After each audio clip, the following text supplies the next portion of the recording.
बिहार बदलाव रैली का उद्देश्य क्या है?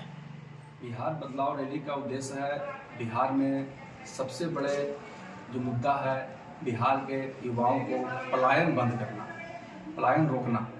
इसके लिए आप लोग क्या प्लानिंग बनाए हैं? इसके लिए हमारी सरकार जब प्रशांत किशोर जी की सरकार बनेगी तो मेरा सबसे बड़ा प्लानिंग रहेगा इतना अधिक से अधिक कल कारखाना, फैक्ट्री, उद्योग बिहार में स्टार्ट कर देना, जिससे कि हमारे युवा बिहार से बाहर नहीं जा सकते। पैसा कहाँ से लाएंगे भाई? पैसा एक ही बार तो सुधार नहीं ना होगा। हम सरकार बनेंगे, धीरे धीरे इसमें परिवर्तन लाएंगे, धीरे धीरे इसका रोजगार बढ़ाएंगे हम लोग। दूसरा मुद्दा क्या है आप लोग का? दूसरा मुद्दा है बुजुर्गों का 2000 रुपये पेंशन देना। आज की महंगाई के दौर में 400 का जो पेंशन मिल रहा है उससे वृद्धा लोग को कुछ नहीं हो रहा है, लेकिन जब 2000 रुपये मिलेगा तो एक सम्मानजनक पेंशन होगा, इसमें वे अपने कुछ इस्तेमाल कर सकते हैं। तीसरा क्या है? तीसरा है किसानों की खेती से बेहतर कमाई। किसानों की खेती के लिए जैसे आजकल धान चावल वगैरह की खेती होता है, इससे बढ़ करके मशरूम की खेती करवाना, मधुमक्खी पालन करवाना इत्यादि अन्य प्रकार के नकदी फसल करवाने पर हम लोग जोर देंगे और उसके मजदूर को व्यवस्था करवाना। क्या लगता है जो आप लोग 5 मुद्दा लेकर आए हैं बिहार में, विधानसभा चुनाव होने जा रहा है, आप लोग सरकार बना पाइएगा? हम लोग सरकार बिल्कुल बनाएंगे, सरकार हम लोग का बनना बिल्कुल तय है। और आज जो प्रेस वार्ता रखा गया है इसका मेन मकसद ये है कि 11 अप्रैल को गांधी मैदान में यानी बिहार बदलाव रैली होने जा रहा है। आप लोग बजरगंज क्षेत्र से क्या प्लानिंग बनाए और कितने जनता को आप लोग लेकर जाइएगा? हम लोग बजरगंज क्षेत्र से करीब 15,000 लोगों को ले जाने का काम करेंगे।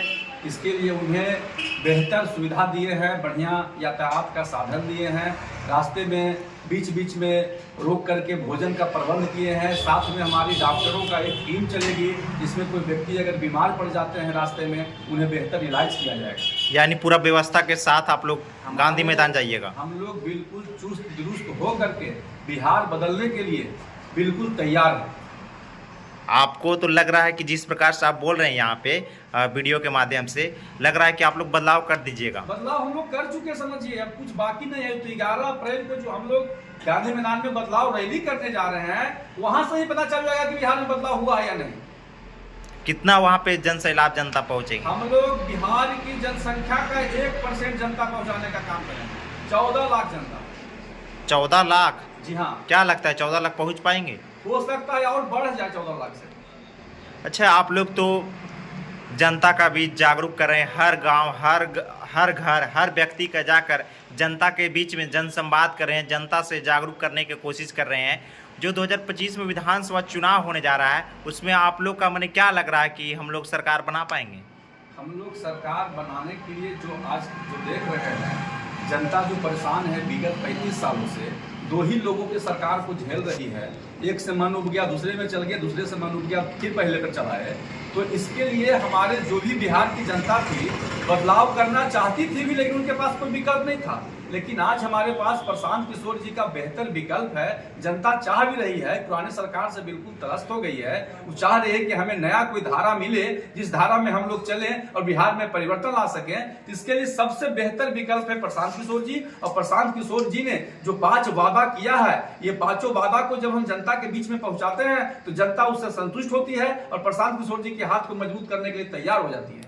आप बोल रहे हैं 5 वादा ला दिए हैं। बिहार में कई राजनीतिक पार्टियां हैं और कई नेता हैं, कई मंत्री हैं, सभी लोग यहाँ पे आकर जनता का बीच वादा किए हैं, लेकिन अभी तक वादा को भरपाई नहीं कर पाए हैं। क्या लगता है प्रशांत किशोर जी उसी प्रकार से हो जाएंगे क्या? नहीं, अगर सभी लोग नेता लोग वादा किए और वादा को पूरा नहीं किए, इसीलिए तो जनता परेशान हो गई है। जनता परेशान होकर के नए लोगों का चुनाव करना शुरू कर दिया है, जो हमारे प्रशांत किशोर जी हैं। अगर हमारे प्रशांत किशोर जी अगर जनता के बीच में नहीं रहेंगे तो धोखा एक ही बार दे सकते हैं ना, दोबारा धोखा नहीं ना देंगे। लेकिन जब आप घर के मालिक से परेशान हो जाइएगा, घर के मालिक आपके घर को नहीं संभाल पाते हैं, तो आप लोग चाहते हैं कि एक नए मालिक का हम लोग चुनाव करें जो हमारे घर को बेहतर चला सके। इसी प्रकार बिहार है, जब तक के मालिक को परिवर्तन नहीं कीजिएगा, बदलाव नहीं कीजिएगा मालिक में, तो अच्छे बेहतर विकल्प का कैसे आप रास्ता चुन सकते हैं? आप जनसुराज पार्टी में किस सिपाही के क्षेत्र में काम कर रहे हैं? हम जनसुराज पार्टी में सबसे बड़ी बात है कि मैं एक जनसुराजी हूँ और हमें दायित्व मिला है बजरगंज प्रखंड का प्रखंड अध्यक्षता करने का, जो मैं बखूबी निभाने का प्रयास कर रहा हूँ। बजरगंज क्षेत्र में क्या माहौल चल रहा है अभी? बजरगंज क्षेत्र में बिल्कुल जनसुराजी का माहौल हो गया है। सभी लोग जनसुराज की विचारधारा में बहना शुरू हो गए हैं। जिनके मुंह से भी सुनते हैं केवल जनसुराज की ही बात आती है।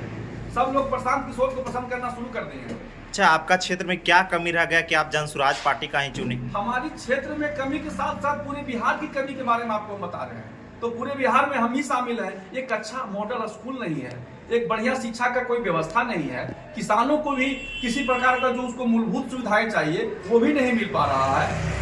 युवाएं हमारे यहाँ बेरोजगार है। देखिए, एक स्टील प्लांट का निर्माण होना था हमारे क्षेत्र में एरू में, जो आज निर्माण केवल कागज पर ही होकर रह गया, आज तक उस निर्माण नहीं हो पाया। तो हम लोग की सरकार जब बनेगी तो सबसे पहला काम करेंगे, बजरंग में एरू प्लांट का निर्माण करवाएंगे, जिससे कि हमारे बजरंग क्षेत्र के करीब 20 से 25 हजार युवा वहां रोजगार कर सकते हैं।